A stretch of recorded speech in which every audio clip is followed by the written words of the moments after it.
Yeah, I amount, which I like think is a shopping pretty at good deal. Sprouts So the myself. reason we are getting organic ginger is because we are not going to peel it at all. So when you get organic ginger, you're making sure that all those extra pesticides are not going to be in your tea. And since Right. we are using the peel, make sure you wash it very well. I also like to break Clean it it into good. pieces so I can get into all those nook and crannies because that is where the dirt hides. I used to peel my ginger before, but once I discovered that the peel actually has a lot of nutrients and benefits, I decided to keep it in. So again, just make sure you clean it really well because a lot of dirt is hidden in here. Trust me, it's crazy how much dirt I found in all these ginger pieces. I feel like this is the most tedious part, but trust me, you do not want to be lazy and skip out. Like, please wash your ginger. Just look at that. Do you see all that dirt? Oh my gosh, like, it's crazy.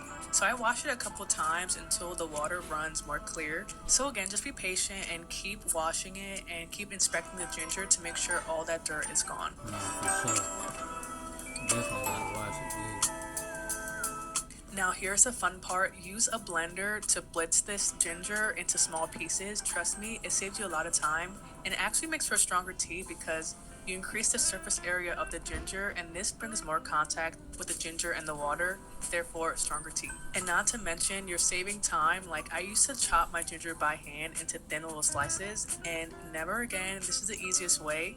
Usually I use about half this amount and freeze the rest. But today I don't know what I was feeling. I think I just wanted super strong tea. So the tea I'm making today is more of a concentrate because it is very, very potent. So if you do not like strong tea, again, use about half that amount or even a quarter of this amount because this is a lot of ginger. Before, I used to add the ginger to already boiling water and then slightly simmer it after that. But it's better if you add the ginger to cold water and heat it up slowly. This way, it gradually extracts more compounds and you get a deeper, much more intense flavor. The way I do it is I bring it to a boil and then immediately Yeah, I lower the ain't never heat to the made that lowest it can much. go. And also cover it, but make sure you leave some airflow because it will boil over. And make sure you keep an eye on it because I walked away for about 10-20 minutes and this happened. It boils over pretty unexpectedly, so make sure you're keeping an eye on it. And that's it. The hardest part is done. Just cover it, lower the heat to about a 1 or 2 to let it steep, and then you just leave it alone. I started steeping my tea around 2 p.m. and I ended about what, maybe 5 p.m. So that's a couple hours. Do whatever you like. Honestly, it doesn't really matter, but the longer you steep it, obviously, the stronger the tea.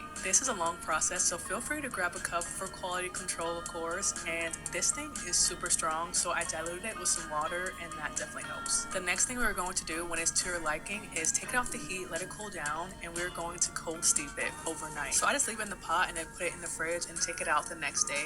I just started cold steeping it very recently and it really changes the tea and the color. It's much more rich. Not to mention